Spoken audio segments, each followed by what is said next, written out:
నమస్తే. ఇక అసెంబ్లీలో బడ్జెట్ సమావేశాలు రెండో రోజు కొనసాగుతున్నది. సో నేడు కూడా మాజీ ముఖ్యమంత్రి హాజరు కానటువంటి పరిస్థితి. సో ఈ నేపథ్యంలో అధికార ప్రతిపక్ష నేతల మధ్య చిన్నపాటి మాటల యుద్ధం నడుస్తూ ఉంది. ఇక ఇప్పటికే ప్రతిపక్ష నేతలంతా అటు హరీష్ రావు కావచ్చు, కౌశిక్ రెడ్డి కావచ్చు, ఇతర నాయకులంతా కూడా ఆటోలో అసెంబ్లీకి వచ్చి వాళ్ళ నిరసన వ్యక్తం చేస్తున్నారు. సో మాట్లాడదాం ఇదే అంశంపై. ప్రస్తుతం మనతో పాటు భవానీ రెడ్డి గారు ఉన్నారు, కాంగ్రెస్ పార్టీ సీనియర్ నాయకులు. సో భవానీ రెడ్డి గారు ఎట్లా చూస్తారు? వాళ్ళు ఆటోలో వచ్చి నిరసన వ్యక్తం చేస్తున్నారు, ఆటో డ్రైవర్లని, ఆటో కుటుంబాలని రోడ్ల మీద వేసినట్టు కూడా ప్రతిపక్షాలు విమర్శలు చేస్తూ ఉన్నాయి. ఏం చెప్తారు? ఇదంతా రెచ్చగొట్టే వైఖరి హరీష్ రావు అండర్లో ఇదంతా నడుస్తోంది. గతంలో కూడా అంతే, ఆయన పెట్రోల్ పోసుకొని అగ్గిపెట్ట దొరకలేదు ఆయనకు. ఇప్పుడు ఆటో డ్రైవర్ కూడా మీరు అందరూ కూడా ఆయన మత్తులో పడి మీరు అట్లా చేయకండి, ఆయన మాయలో పడి.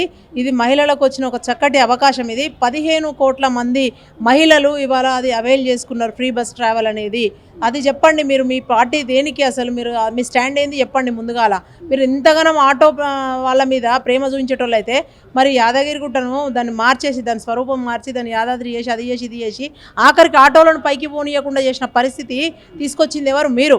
నిజంగానే ప్రేమ ఉన్న వాళ్ళు ఉంటే ఆ ఏళ్ళ ఆటో డ్రైవర్లను ఎందుకు రెస్ట్రిక్ట్ చేసి, ఆటోలను ఎందుకు రెస్ట్రిక్ట్ చేసిండు? గవర్నమెంట్ సహాయం చేస్తూ ఇంకా కొత్త ఆటోలు కొనిచ్చేది ఉండే, ఇంకా చేసేది ఉండే. అది కాకుండా ఉన్న వాళ్ళని తిరగనీయకుండా చేసిన పరిస్థితి మీది. ఇవాళ మహిళలు చిన్న చితక ఉద్యోగాలు చేసుకునేటోళ్ళు, బడులకు పోయేటోళ్ళు, పిల్లలను ఇవాళ కొంచెమంతా సాధికారికత దిశలో మేము ముందుకు పోతూ ఉంటే, మహిళా సాధికారత అని చెప్పి 10 ఏళ్లలో మీరు చేసింది ఏమీ లేదు. ఇప్పుడు ఇంతమంది ప్రయాణం చేసుకుంటూ వాళ్ళు వచ్చే 2-3 వేలల్లో వాళ్ళు బతుకులు ఎట్లనో ఈడుస్తూ ఉంటే, ఉచితంగా నెలకు 2-3 వేలు మిగులుతాయి దీనివల్ల. వాళ్ళకు రోజుకి 20-30 రూపాయలు తీసుకున్నా కూడా ఆటోలలో పోతే 50 రూపాయలు లేనిది ఎక్కడికి పోలేరు. 2-3 కిలోమీటర్ల దూరం పోవాలన్నట్లా వాళ్ళకి ఏదో చేస్తూ ఉంటే మీరు ఇంకేం చేయొచ్చు, what better we can do అని ఆలోచించకుండా ఎట్లా వాళ్ళను ముంచాలి, ఎట్లా వాళ్ళని తగ్గించాలని అగైనెస్ట్ చెప్పను అట్లనే చెప్పమంటున్నాం. మీరు మా సభ్యులు అడుగుతూ ఉన్నారు కదా క్వశ్చన్స్, మీ స్టాండ్ ఏందో చెప్పండి. అసెంబ్లీలో మా సభ్యులు అడిగిన వాటికి మీ దగ్గర సమాధానాలు లేక బయట లొల్లి పెడతా ఉన్నారు.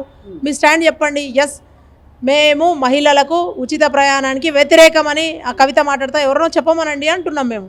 దట్స్ ఇట్, అంతే. ఓకే. సో ఏం చెప్తారు? ఒకవేళ నిజంగా ఆటో డ్రైవర్లకు అన్యాయం జరిగిందా? ఎందుకంటే ఇంతకుముందు మేనిఫెస్టోలో కూడా చెప్పారు, సంవత్సరానికి 10-12 వేలు వాళ్ళకి ఆర్థిక సాయం చేస్తామన్నారు. సో అయినప్పటికీ కూడా ప్రతిపక్షాలు ఎందుకు ఈ ఇష్యూని హైలైట్ చేస్తూ ఉన్నారు? వాళ్ళకి ఇంకా వేరే ఏవి ఇష్యూస్ లేక అధికారం కోల్పోయి 10 ఏళ్లలో ఇప్పుడు కూడా మళ్ళీ వచ్చి ఇంకేదో చేద్దాం అనుకున్నారు. ఇంకా దోసుకున్నది సాలలేదు వాళ్ళకి, ఇంకా దోసుకుందాం అనుకున్నారు. ఆగమాగం అవుతున్నా అనమాట ఉల్టా అయ్యేసరికి. సో కొంచెం ఓపిక పట్టమనే చెప్తున్నాం మేము. తప్పకుండా ఆటో డ్రైవర్లకు ఆటో నగర్ అదన్నీ చెప్పి మేనిఫెస్టోలో పెట్టినాము. సంవత్సరానికి వాళ్ళకి ఆర్థిక సాయం ఇస్తామని చెప్పినాం. వాళ్ళందరూ కూడా ఆరోగ్యశ్రీ కింద తీసుకొస్తున్నాం, అన్నీ తెలుసు వాళ్ళకు కూడా. బట్ వీళ్ళు రెచ్చగొట్టే చర్యలు మానుకోవాలి, బీఆర్ఎస్ అనే ఉచ్చులో పడద్దు అని మేము రిక్వెస్ట్ చేస్తూ ఉన్నాం సోదరులను. సో ఏం చెప్తారు? రెండవ రోజు కూడా అసెంబ్లీలో మాజీ ముఖ్యమంత్రి హాజరు కాని పరిస్థితి. రేపు అసలైనటువంటి బడ్జెట్ సమావేశం స్టార్ట్ కాబోతుంది. వస్తున్నటువంటి ఆశాభావం ఉన్నదా మీకు? ఆయన రారు, ఎందుకంటే గతంలో కూడా ఆయన చేసింది ఏం లేదు. వస్తారు, బడ్జెట్ ప్రవేశపెడతారు, దేనికి ఎంత నిధులు ఇస్తారనేది చెప్పరు, చెప్పినవి చెయ్యరు. శ్వేతపత్రం రిలీజ్ చేయమంటే అది చేయరు. ఏ మేరకు యూజ్ చేసుకున్నారో కూడా నిధులను అది కూడా చెప్పరు. ఇప్పుడు వచ్చి కూడా ఆయన ఏం చేస్తాడు? వచ్చి కూర్చోవాల్సిందే, వినాల్సిందే మనం చెప్పేది ఇప్పుడు. సో నాకు తెలిసి అయితే ఆయన రారు అని అనుకుంటున్నాం. మొన్న ఏదో అట్లా బయటికి వచ్చి ప్రమాణ స్వీకారం కాడికి, ఎందుకంటే టైం లోపు చేయాలి, గడువు లోపు కాబట్టి నిర్ణీత గడువు లోపు వచ్చి చేసి వెళ్ళిండ్రు. ఆయన ఏం చేసిండ్రని చెప్పుండ్రి. ఇప్పుడు బకాయిలు బ్యాక్వర్డ్, మనం బీఏడీ అంటాం, బ్యాక్వర్డ్ ఏరియాస్ డెవలప్మెంట్ కింద వచ్చే 1800 కోట్ల నిధులు రాలేదని గౌరవ ముఖ్యమంత్రి గారు వెళ్ళి అక్కడ ప్రధానమంత్రి మంత్రులను కలవడం జరిగింది. అదే కాకుండా 15th ఫైనాన్స్ కమిషన్ కింద 223 కోట్ల రూపాయలు మనకు వచ్చేది ఉంది. అవన్నీ కూడా డిమాండ్ చేస్తా ఉన్నాం కేంద్రాన్ని రిలీజ్ చేయమని. సో ఇవన్నీ వస్తే ఆడ నిజంగా కూడా అంటే ఇవన్నీ కూడా బ్యాక్లాగ్సే ఉన్నాయి. ఇవన్నీ పెట్టుకొని ఆయన గత బడ్జెట్ని అన్ని చర్చలకు వస్తాయి ఇప్పుడు. సో ఆయనకి ఏం మోకం పెట్టుకొని నాకు తెలిసి రాకపోవచ్చని అనుకుంటున్నాను నేను. ఓకే. సో ఈ బడ్జెట్ సమావేశాల అనంతరం పార్లమెంట్ ఎన్నికలు కూడా దగ్గర పడుతున్నది. సిద్ధంగా ఉందా కాంగ్రెస్ పార్టీ? ఎస్, మేము సిద్ధంగా ఉన్నాము. 17 స్థానాలకు 17 కవిసం చేసుకోవడానికి కూడా మేము అందరం కూడా పనిచేస్తూ ఉన్నాము. నిజంగా కూడా మేము చక్కటి మేనిఫెస్టోతో ముందుకు వచ్చినాము. ఇప్పుడు కూడా పార్లమెంట్లో కూడా రాహుల్ గాంధీ గారు పోరాటం చూస్తున్నారు కదా మీరు, ఆయనని అంత పోరాటం చేస్తుంటే పార్లమెంట్ నుంచి బహిష్కరించిన పరిస్థితి వాళ్ళది. అంటే ఇప్పుడు న్యాయ యాత్ర పేరు మీద కూడా ఆయన పోతూ ఉన్నారు.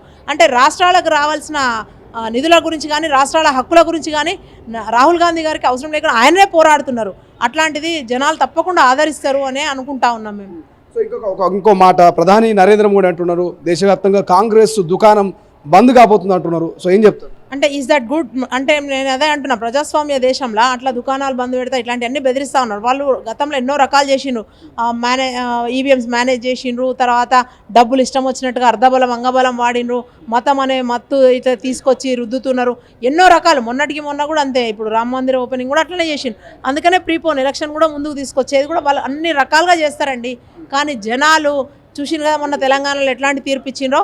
చాలా తెలివి కల్లోళ్ళు, వాళ్ళు చెప్పే అన్నిటికి కూడా వాళ్ళు ఏం తల ఉంచరు. ఎంతసేపు కాశ్మీరు 370, పటేల్ విగ్రహము, తర్వాత జిఎస్టీ, డిమానిటైజేషను, నల్ల చట్టాలు, ఇవన్నీ కూడా మనుషులు ఆలోచిస్తారు కదా. సో ఇది ఒక్కటే రోజు కాదు, విధ్వంసం 10 ఏళ్ల సంధి. అంటే ఏమంటారు, బలవంతంగా మన నెత్తి మీద వచ్చి కూర్చున్నారు.